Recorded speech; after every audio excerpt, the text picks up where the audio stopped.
Why routine is important and इसे कैसे बनाएं। ये जानने से पहले हमें ये जानना जरूरी है कि रूटीन होता क्या है। जब हम किसी एक काम को रेगुलर सेम टाइम पर करते रहते हैं वो होता है हमारा daily routine. For example daily हम सुबह उठकर ब्रश करते हैं या नहाते हैं, यह भी एक हमारे डेली रूटीन का ही हिस्सा है।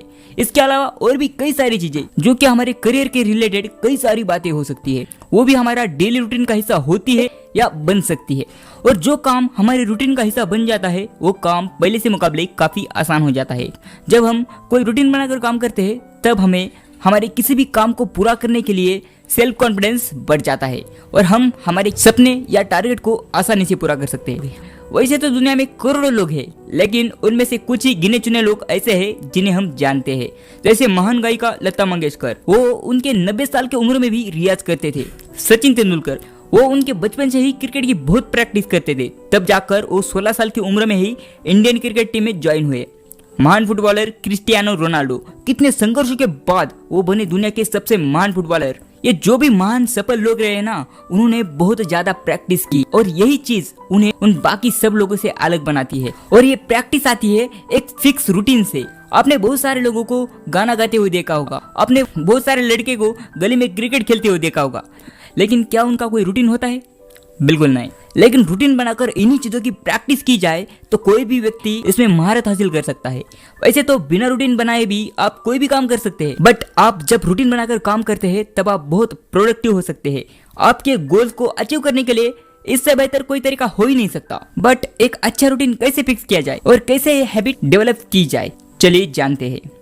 जैसे कि हमने अभी तक जाना कि रूटीन क्यों जरूरी है और कैसे अपनी प्रायोरिटी के साथ साथ कोई भी काम करने पर हमारी प्रोडक्टिविटी बढ़ जाती है। बट प्रायोरिटी कैसे सेट की जाए और हमें कैसे पता चले कि हमारे कौन से गोल्स हमारी प्रायोरिटी में सबसे ऊपर आने चाहिए। क्या प्रायोरिटी के साथ साथ हमारे हॉबीज पर भी हमें ध्यान देना चाहिए या उन्हें इग्नोर करके हमें सिर्फ हमारे गोल पर फोकस करना चाहिए? इन सभी प्रश्नों के उत्तर हम अभी आगे जानेंगे। सबसे पहले तो आपको आपके सारी प्रायोरिटी और उन सारे कामों की एक लिस्ट बनानी है जो आप करना चाहते हैं। उस लिस्ट में आप आपके गोल्स या आपके हॉबीज को भी ऐड कर सकते हैं। आपको ये देखना है कि उसमें कौन से आपके पर्सनल गोल है और कौन से आपके प्रोफेशनल गोल है। ये पूरी लिस्ट बनाने के बाद आपको आपके रूटीन में उन कामों को सेट करना है। सबसे इम्पोर्टेंट बात, सक्सेस पाने के लिए प्रायोरिटी का क्लियर होना बहुत जरूरी होता है, चाहे ये बात आपके पर्सनल जिंदगी की हो या प्रोफेशनल जिंदगी की हो। आपको ये तय करना बहुत जरूरी है कि आपके लिए सबसे इम्पोर्टेंट कौन सा काम है। अगर आपकी प्रायोरिटी पहले से फिक्स है तो वेल एंड गुड, आपको इसके बारे में ज्यादा सोचना नहीं पड़ेगा कि कौन सी चीज आपके लिए सबसे ज्यादा इम्पोर्टेंट है। बट प्रायोरिटी सेट कैसे करते हैं, चलिए जानते हैं। इसके कुछ स्टेप्स हैं जो इस काम में आपकी हेल्प कर सकते हैं।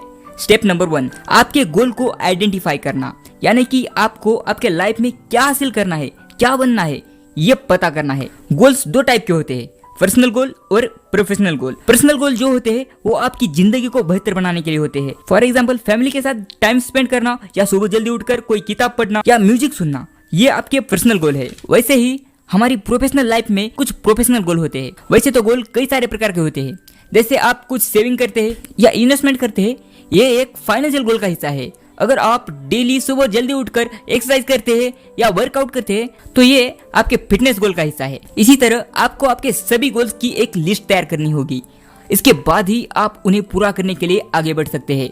आपने इन सभी गोल की लिस्ट बनाने के बाद आपको उनमें से देखना होगा कि इनमें से कौन सा गोल सबसे ज्यादा इंपॉर्टेंट है। अगर आप 18 से 25 की एज में हैं तो आप आपके पर्सनल गोल की बजाय आपके करियर के लिए प्रोफेशनल गोल को ज्यादा इंपॉर्टेंस दे, बिकॉज आप आपकी लाइफ में जल्दी सक्सेसफुल बन सकते हैं। बट आपकी हेल्थ ठीक नहीं है तो आप आपके फिटनेस गोल को जरूर इंपॉर्टेंस दे। मेरे कहने का मतलब ये है कि आप आपकी जरूरतों को पहचानें और उसके हिसाब से एक प्रायोरिटी सेट करें। इससे पहले आपको ये जानना भी बहुत जरूरी है कि आपके परिवार में से दूसरों के जो गोल है वो आपके गोल नहीं हो सकते, या उन्होंने जो रूटीन सेट किया है आप उसे फॉलो नहीं कर सकते। दूसरों का कॉपी करने के बजाय आपको आपकी काबिलियत और आपकी जरूरत के हिसाब से रूटीन बनाना है और उसी के हिसाब से आपको आपके गोल भी सेट करने हैं। अभी तक आपको ये तो समझ आ ही गया होगा कि गोल्स कितने तरह के होते हैं और क्यों एक रूटीन बनाने से पहले आपको आपके गोल्स सेट करने जरूरी होते हैं। इतना सब होने के बाद आपको आपके सारे गोल्स और आपके सारे कामों को मिलाकर एक शेड्यूल बनाना है कि आपको कौन सा काम कौन से टाइम पर करना है। मान लो आपको कोई किताब पढ़नी है तो आपको पता होना चाहिए कि किताब आपको कब पढ़नी चाहिए। उसके लिए आप एक टाइम सेट कर सकते हैं। या आपको एक्सरसाइज करनी है तो आपको उसे मॉर्निंग में कोई टाइम फिक्स कर सकते हैं। जब हम सुबह जल्दी सोकर उठते हैं तब वो टाइम हमारे लिए काफी हेल्पफुल हो सकता है। जब हम सोकर सुबह जल्दी उठते हैं तब हमारा दिमाग काफी एक्टिव और बहुत ज्यादा एनर्जेटिक होता है। तब हम हमारे सबसे मुश्किल या सबसे जरूरी काम कर सकते हैं। तब हमारा सबसे ज्यादा फायदा होता है।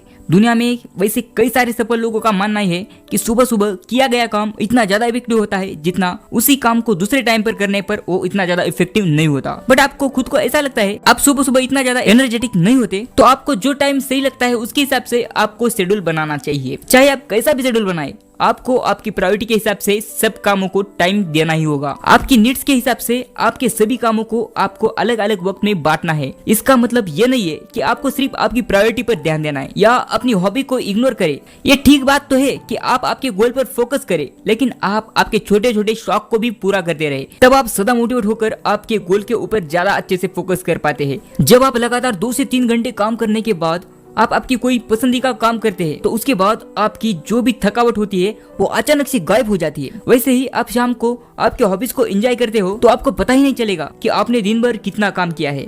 कोई भी काम करते वक्त बीच बीच में 5 मिनट का ब्रेक लेना बहुत जरूरी होता है। ऐसा करने से हमारा स्ट्रेस कम हो जाता है और हम दोबारा खुद को एनर्जेटिक फील कर पाते हैं। बदलती दुनिया के साथ साथ हमें भी बदलना बहुत जरूरी होता है। वैसे ही हमारी प्रायोरिटी चेंज होती रहती है, तो हमें उनके हिसाब से ऐसा शेड्यूल बनाना है जब हमारी प्रायोरिटी को हम चेंज करते हैं तब उस शेड्यूल को भी हम आसानी से चेंज कर सके।